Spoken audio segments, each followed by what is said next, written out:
Students, welcome back to your own channel. इस video में financial accounting का एक नया चैप्टर मैं स्टार्ट करने वाला हूं जिसका नाम है हायर परचेज सिस्टम। इस वीडियो को स्टार्टिंग से लास्ट तक देखिएगा, आपको बहुत कुछ सीखने को मिलेगा। और अगर आपको वीडियो पसंद आएगी तो लास्ट में चैनल को सब्सक्राइब प्लस लाइक बटन दबाना ना भूलिएगा। आइए स्टार्ट करते हैं इस वीडियो को। सबसे पहले बात कर लेते हैं कि हायर परचेज सिस्टम में एक्चुअली होता क्या। आपको छोटा सा एग्जाम्पल में बताऊंगा, उसके बाद हम लोग बात करेंगे इसकी डेफिनेशन की और मीनिंग की। आपको मान लीजिए एक प्रोडक्ट परचेज करना है, उसकी कॉस्ट है 1 लाख रुपए। अपने दिमाग में सोचिए, आईफोन, बाइक, स्कूटी, हर बच्चे को ये सब चीज़ें परचेज करनी है, मगर आपके पास जो पॉकेट मनी है वो 5,000 रुपये। तो क्या 5,000 से आप उस 1 लाख के सामान को परचेज कर सकते हैं? बिल्कुल नहीं। आप क्या करेंगे, तब तक उस सामान को परचेज नहीं कर सकते जब तक आपके पास 1 लाख रुपए नहीं आ जाते।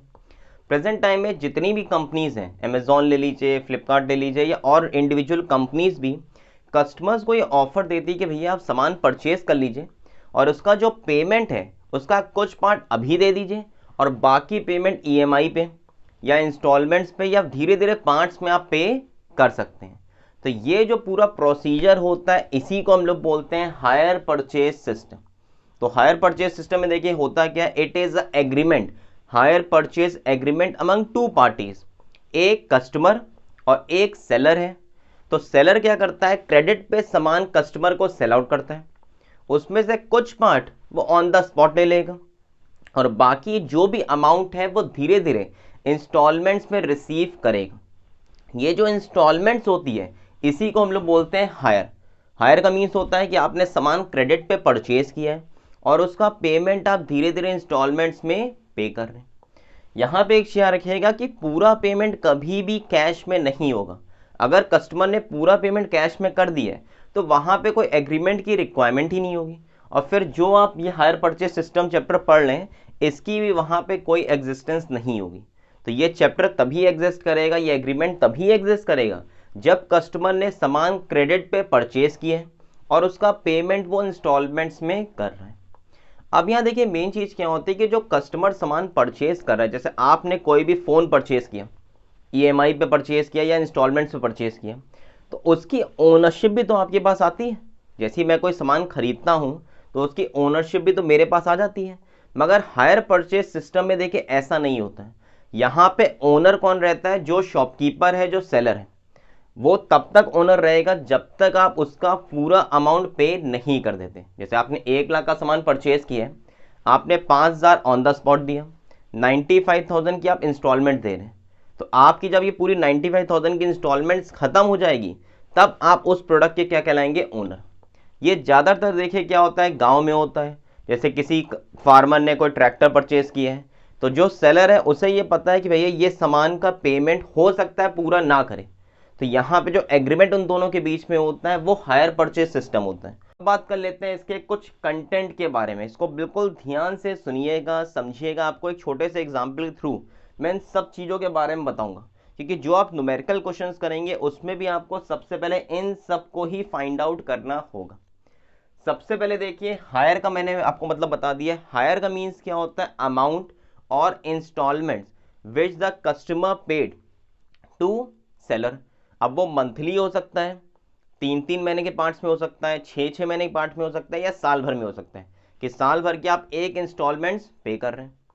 तो हायर वेंडर देखिए कौन होता है, जो उस प्रोडक्ट का एक्चुअली में ओनर है, जो शॉपकीपर है, जो कंपनी है जो आपको सामान क्रेडिट पे बेच रही है, उसे हम लोग बोलते हैं हायर वेंडर।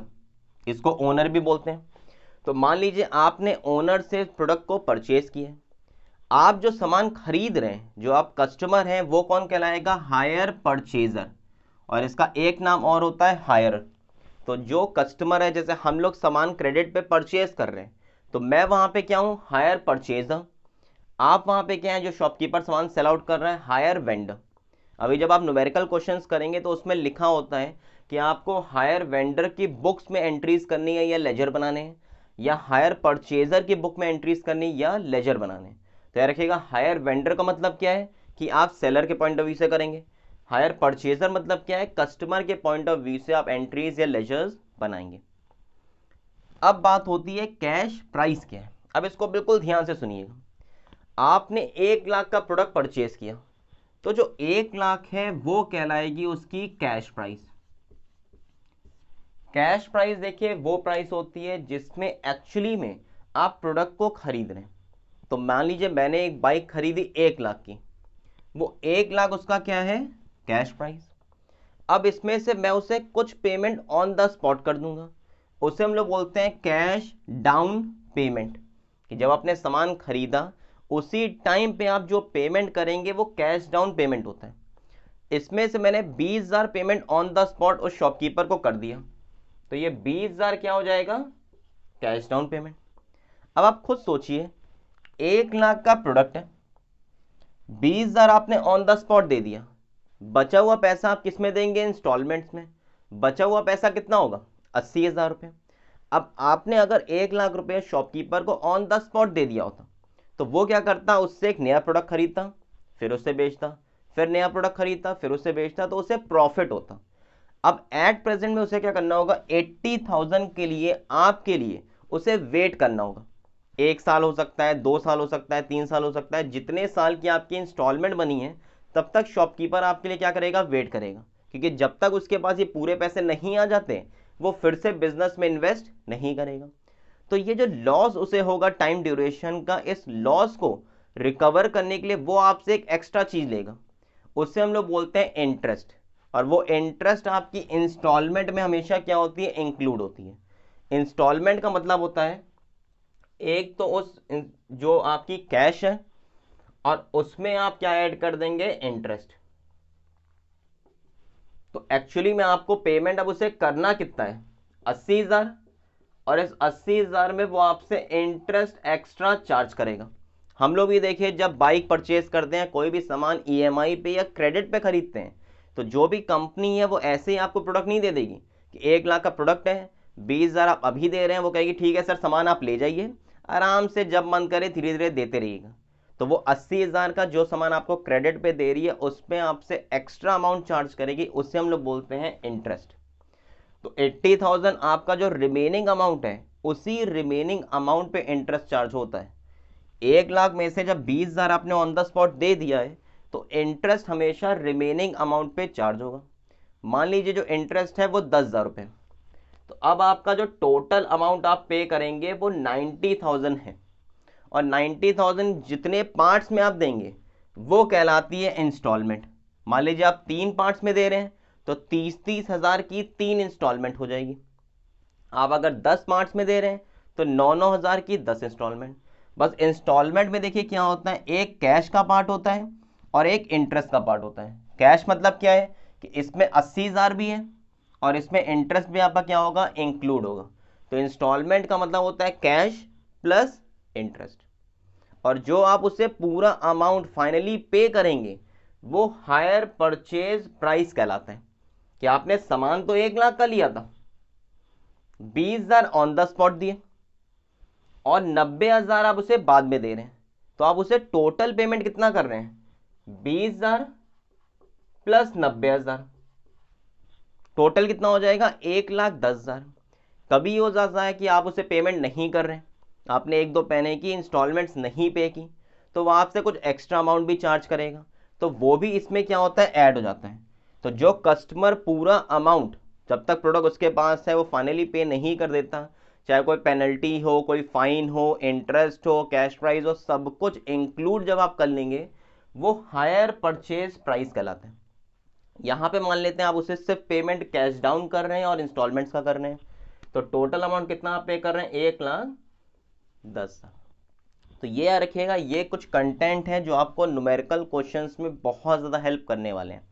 हायर वेंडर होता है शॉपकीपर जो प्रोडक्ट क्रेडिट पे सेल आउट कर रहा है, हायर परचेजर जो क्रेडिट पे सामान खरीद रहा है, कैश प्राइस होती है उसकी एक्चुअल प्राइस प्रोडक्ट की, उसमें कभी भी इंटरेस्ट आपका ऐड नहीं होगा, कैश डाउन पेमेंट आप ऑन द स्पॉट जितना उसे पेमेंट कर रहे हैं। ये कुछ क्वेश्चंस में आपको मिलेगा, कुछ क्वेश्चंस में होगा कि सामान आपने खरीद लिया है, पूरा पेमेंट आप इंस्टॉलमेंट्स में कर रहे हैं। इंस्टॉलमेंट्स का देखिए एक और मतलब होता है पार्ट, ये आपका मंथली भी हो सकता है, क्वार्टरली मतलब 3-3 महीने में हो सकता है, हाफ ईयरली मतलब 6-6 महीने में हो सकता है, और ईयरली भी हो सकता है। अब ये डिपेंड करता है क्वेश्चन में आपको क्या गिवन होगा। इंस्टॉलमेंट में हमेशा 2 चीज़ों की आप बात करेंगे, कैश प्लस इंटरेस्ट, इसमें इंटरेस्ट आपका इंक्लूड होगा। कुछ क्वेश्चंस में पहले से इंक्लूड होगा, कुछ क्वेश्चंस में आपको इंक्लूड करना पड़ेगा। और हायर परचेज प्राइस देखिए क्या होती है, वो फाइनल अमाउंट जो आप उसे पे करेंगे including interest, including penalty, fine, जो भी चीज़ें आपसे वो चार्ज करेगा, वो टोटल अमाउंट जो आपका होगा वो कहलाएगा आपका हायर परचेज प्राइस। तो आई होप आपको समझ में आ गया होगा कि इसमें होता क्या है। बस हायर परचेज सिस्टम में ये होता है कि प्रोडक्ट तो आपको मिल जाएगा, मगर उसकी ओनरशिप आपको तभी रिसीव होगी जब आपने फाइनल अमाउंट पे कर दिया। जब आप 1,10,000 उस शॉपकीपर को पे कर देंगे तब ओनरशिप आपके पास है। अब आप जिसे चाहें उस प्रोडक्ट को बेच सकते हैं, मगर आपने पहले ही अगर उसे कुछ पेमेंट नहीं किया तो ओनर जब चाहे आपसे वो प्रोडक्ट वापस ले सकता है। प्रेजेंट टाइम में एग्रीमेंट्स में यही होता है कि आपने अगर पेमेंट नहीं किया 1 महीना, 2 महीना, 3 महीना वो वेट करेगा, फिर वो आपसे प्रोडक्ट उठा के वापस ले लेगा। अब ये तो बात हुई इसे कंटेंट की। अब बात कर लेते हैं इसी टॉपिक के कुछ कैरेक्टरिस्टिक्स की। कुछ चीजें मैंने आपको बता दी हैं, कुछ चीजें हो सकता है इसमें एक्स्ट्रा मिल जाए। पहला देखिए पॉइंट क्या होता है, परचेज इज क्रेडिट परचेज। ये सबसे ज्यादा इंपॉर्टेंट है। अगर कैश में सामान सेल आउट कर दिया है तो वहां पे इस चैप्टर की जरूरत क्या है, वहां पे जब एग्रीमेंट ही नहीं है तो हायर परचेज सिस्टम कहां से आएगा। क्योंकि हायर परचेज सिस्टम के अंदर सबसे पहले आता है हायर परचेज एग्रीमेंट, और वो एग्रीमेंट तभी होगा जब आपने क्रेडिट पे सामान खरीदा है। अगर पूरा पेमेंट कैश में कर दिया तो ओनरशिप तो आपके उसी टाइम पे आ गई, तो फिर आप इंस्टॉलमेंट से वो सब की बात करेंगे ही। तो यहाँ मेन कैरेक्टरिस्टिक्स है परचेज इज क्रेडिट परचेज, चाहे वो पूरा क्रेडिट परचेज हो या आधा क्रेडिट परचेज हो। Purchase price is paid in installments, और जो भी आपने सामान खरीदा है उसका जो भी इंस्टॉलमेंट का अमाउंट है वो आप धीरे धीरे पार्ट्स में पे करेंगे। सेलर रिमेन्स ओनर, ये भी देखिए इंपॉर्टेंट होता है कि ओनरशिप हमेशा सेलर के पास होती है जब तक पूरा अमाउंट शॉपकीपर को रिसीव नहीं हो जाता। जब तक शॉपकीपर को पूरा अमाउंट रिसीव नहीं हो जाएगा इंस्टॉलमेंट का, तब तक ओनर कौन है, वो सेलर, वो shopkeeper. In default owner can take possession back. यहां देखिए पहले तो आपको इसका मतलब पता होना चाहिए और इसका मतलब। देखिए डिफॉल्ट का मीन्स क्या होता है कि जैसे 90,000 की इंस्टॉलमेंट बनी, जो कस्टमर है उसे 9 बार में पेमेंट करना है 10,000 करके, उसने पहली 4 बार का तो पेमेंट आराम से कर दिया। जब 5वीं इंस्टॉलमेंट की बात आई तो उसने बहाना बनाना स्टार्ट कर दिया। हो सकता है उसके पास पैसे ना हो, मगर जो शॉपकीपर उसे इससे मतलब नहीं है, उसे अपना पेमेंट रिसीव करना। आप कोरोना का बहाना बनाइए, काम नहीं चल रहा है या कोई भी रीज़न आप बनाएंगे, शॉपकीपर को या कंपनी को उससे मतलब नहीं होता है, वो आपकी हेडेक है। आपने प्रोडक्ट परचेज किया है तो आपको उसका पेमेंट करना है। तो जब 5वें इंस्टॉलमेंट की बात आई तो उसने कहा भैया मेरे पास अभी पैसे नहीं है, मुझे थोड़ा सा आप टाइम दे दीजिए। तो शॉपकीपर ने कहा ठीक है, मैं आपको 1-2 महीने का टाइम और दे देता हूँ। जैसे ही 1-2 महीने खत्म हुए फिर उसने बहाना बनाना स्टार्ट कर दिया। तो यहाँ पे वो जो कस्टमर है वो डिफॉल्ट हो जाएगा। डिफॉल्ट मतलब होता है कि जैसे चेक बाउंस आपने सुना होगा, फिल्मों में देखा होगा, चेक बाउंस हो जाती है, या आपको किसी पर्सन को पैसे देना है और आप पैसे उसे नहीं दे रहे हैं, तो आप उस केस में डिफॉल्ट कहलाएंगे। तो डिफॉल्ट में यहाँ पर क्या होता है कि अब जो शॉपकीपर है वो आपसे प्रोडक्ट वापस ले सकता है, क्योंकि हायर परचेज सिस्टम में ओनरशिप अभी भी उसके पास है। ठीक है, तो आप ये नहीं कहेंगे भैया मुझसे ये प्रोडक्ट वापस ना लो। अगर आपने उसे पेमेंट नहीं किया है तो जो शॉपकीपर है, जो कंपनी है, वो आपसे प्रोडक्ट जब चाहे वापस ले सकती है। उसे हम लोग बोलते हैं पोजेशन, पोजेशन बैक। वो आपसे प्रोडक्ट उठा के वापस ले लेगी। कि मान लीजिए मैंने बाइक परचेज की थी और मैं उसे पेमेंट नहीं कर रहा हूँ तो मेरी बाइक उठा के ले जाएंगे। मैं उससे ये भी नहीं कह सकता भैया ये बाइक तो मेरी है, क्योंकि यहाँ पे ओनरशिप उसके पास है। हाँ मैंने पूरा पेमेंट कर दिया तब वो मुझसे बाइक नहीं ले सकते, तब मेरे पास पेपर्स आ जाएंगे। मगर जब तक मैं उन्हें पूरा पेमेंट नहीं करूंगा, एक इंस्टॉलमेंट भी बच जाएगी, तो वो जब चाहे उस प्रोडक्ट को वापस ले जा सकते हैं। तो यहाँ पे जो बेनिफिट होता है वो शॉपकीपर के पास है, कस्टमर के पास बेनिफिट नहीं, उसे तो पैसे देने ही देने। Last characteristic, purchaser becomes owner only after last installment. ये पॉइंट तो देखिए आपको मैं स्टार्टिंग से बता रहा हूँ कि यहाँ पे जो परचेजर है, जो कस्टमर है, वो प्रोडक्ट का ओनर नहीं है। यहाँ पे उसके पास पोजेशन प्रोडक्ट का तभी आएगा जब उसने आखिरी इंस्टॉलमेंट पे कर दी है। वो उस प्रोडक्ट को यूज़ करेगा मगर उसका ओनर नहीं कहलाएगा। मान लीजिए मैंने बाइक परचेज की क्रेडिट पे, तो जब तक कंपनी को मैं ये पूरा अमाउंट पे नहीं कर दूंगा तब तक मैं उसे यूज़ करूंगा, चलाते रहूंगा, मगर मैं उसका ओनर नहीं हूँ। ओनर कौन है? कंपनी। मैंने एक भी गलती की, उन्हें पेमेंट नहीं कर पाया, कोई भी दिक्कत हुई, तो वहां पे वो जब चाहे उस प्रोडक्ट को वापस ले जा सकते हैं। तो यहाँ पे मैं ओनर तभी कहलाऊंगा जब मैंने फाइनल अमाउंट पे कर दिया। तो आई होप आपको ये समझ में आ गया होगा कि कंटेंट क्या है। हायर परचेज सिस्टम में आप पढ़ने के वाले आप एक ही सिंपल चीज पढ़ेंगे कि यहाँ पे एक प्रोडक्ट सेल आउट होगा और एक पर्सन प्रोडक्ट परचेज करेगा क्रेडिट पे, उसका कुछ पार्ट हो सकता है वो ऑन द स्पॉट दे दे, बाकी बचा हुआ पैसा वो क्रेडिट पे इंस्टॉलमेंट्स में पे करेगा। जो ऑन द स्पॉट वो पेमेंट करता है वो कहलाता है कैश डाउन। प्रोडक्ट एक्चुअली में कितने का है वो कैश। जो पेमेंट आप पार्ट्स में करेंगे वो इंस्टॉलमेंट कहलाती है, उसमें कैश प्लस इंटरेस्ट होता है। और जो टोटल अमाउंट आप पे करेंगे इंक्लूडिंग इंटरेस्ट वो हायर परचेज प्राइस कहलाता है। अब आपको मैं एक छोटा सा डिफरेंस बताने वाला हूं कि हायर परचेज में और क्रेडिट सेल्स में एक्चुअली में डिफरेंस होता क्या है। दोनों में देखिए क्रेडिट पे सामान सेल आउट होता है, दोनों में पेमेंट इंस्टॉलमेंट्स में होता है, और उसके बाद भी दोनों में थोड़ा सा स्लाइट डिफरेंस है। पहला पॉइंट देखिए ownership. In case of hire purchase, ownership is transferred only after last installment is paid. जब कस्टमर ने पूरा पेमेंट कर दिया है उसके बाद ही उसके पास ओनरशिप के पेपर्स आएंगे। क्रेडिट सेल्स में ऐसा नहीं होता है। आपने कैश डाउन पेमेंट किया, आप उस प्रोडक्ट के ओनर उसी टाइम पे हो जाएंगे। आपको पेमेंट अभी भी करना है, इंस्टॉलमेंट्स में करना है, मगर उसके ओनर कौन होंगे? आप। हायर परचेज पेमेंट मोड जो देखिए होता है वो हमेशा इंस्टॉलमेंट ही होता है। आप इंस्टॉलमेंट में ही पेमेंट कंपनी को करेंगे, मगर क्रेडिट सेल्स में आप इंस्टॉलमेंट में भी पेमेंट कर सकते हैं और आप चाहें तो पूरा पेमेंट लमसम में भी कर सकते हैं। तो यहाँ पे तो देखिए एक ही ऑप्शन होता है इंस्टॉलमेंट्स, मगर क्रेडिट सेल्स के केस में आप इंस्टॉलमेंट्स में पेमेंट कर सकते हैं और अगर आपके पास पैसे आ जाते हैं तो आप पूरा पेमेंट एक बार में भी कर सकते हैं। डिफॉल्ट, ये इंपॉर्टेंट है। अगर देखिए हायर परचेज के केस में आपने डिफॉल्ट किया है तो जो ओनरशिप है वो कंपनी जब चाहे आपसे वापस ले सकती है। क्रेडिट सेल्स में ऐसा नहीं होता है। क्रेडिट सेल्स में ओनरशिप आपके पास ट्रांसफर हो गई है, अब आपने डिफॉल्ट किया, पेमेंट नहीं किया, तो कंपनी आपसे सामान ऐसे ही उठा के नहीं ले आएगी, क्योंकि यहां तो एग्रीमेंट में ऐसा लिखा होता है, मगर यहां पे कंपनी को आपके खिलाफ पहले केस करना पड़ेगा, ठीक है, लीगल एक्शन लेना पड़ेगा और उसके बाद वो आपसे पोजेशन वापस ले सकती है। तो यहाँ पे ऐसा कुछ नहीं है। एग्रीमेंट में मेंशन है हायर परचेज सिस्टम के केस में कंपनी ओनर है तो वो आपसे जब चाहे प्रोडक्ट वापस ले आएगी अगर आपने पेमेंट नहीं किया है। यहाँ पे वो केस करके लीगल एक्शन लेके FIR करके वो सब करने के बाद ही आपसे प्रोडक्ट वापस ले सकती है। टाइटल देखिए क्या होता है कि हायर परचेज केस में जो कस्टमर है अगर मान लीजिए वो पेमेंट नहीं कर पा रहा है और उसने किसी और पर्सन को, थर्ड पार्टी को अपने प्रोडक्ट को बेच दिया, उसने कहा भैया मेरे को 50,000 रुपये कंपनी को देना है, मेरे पास पैसे नहीं है, तुम ये बाइक मेरी ले लो। अब ये बाइक तुम्हारी है, ये पेपर्स ले लो और तुम कंपनी को ये पैसे देते रहो। तो हायर परचेज में देखिए ऐसा अगर हो भी जाता है तो भी जो उसका टाइटल है वो कंपनी के पास ही रहेगा। यहाँ पे जब तक पूरा पेमेंट नहीं हो जाता आपके पास उस प्रोडक्ट का टाइटल नहीं है। टाइटल मतलब ओनर कह सकते हैं। मगर क्रेडिट सेल्स में क्या होता है कि मान लीजिए मेरे पास पैसे नहीं है, मैंने थर्ड पार्टी को बाइक दे दी और उससे कहा भैया तुम इसका पेमेंट कंपनी को करते रहो। तो यहाँ पे जब मैं ओनर हूँ तो मैं उस प्रोडक्ट का टाइटल किसी और पर्सन को ट्रांसफर कर सकता हूँ। हाँ, वो भी पेमेंट करेगा, इस केस में वो थर्ड पार्टी पेमेंट करेगी, मगर यहाँ पे उसको टाइटल तभी मिलेगा प्रोडक्ट का जब वो आखिरी इंस्टॉलमेंट कर रहा है और यहाँ पे टाइटल उसे अभी मिल जाएगा क्योंकि मैंने अपनी ओनरशिप उसे दे दी।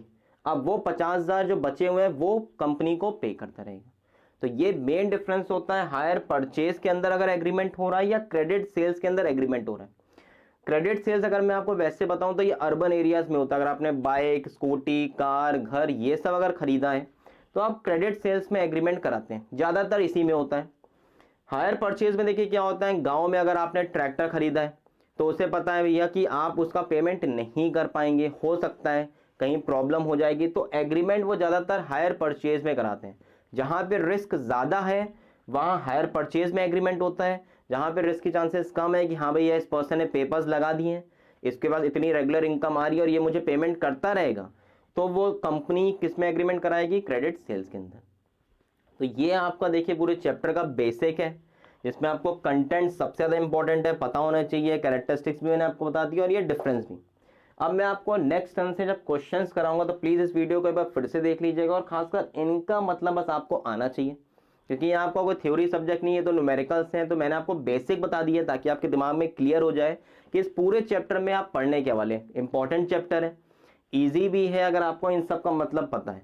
बस नेक्स्ट वीडियो से हम लोग न्यूमेरिकल स्टार्ट करेंगे, तो वहां पे आपको मैं कुछ और नई नई चीजें बताऊंगा।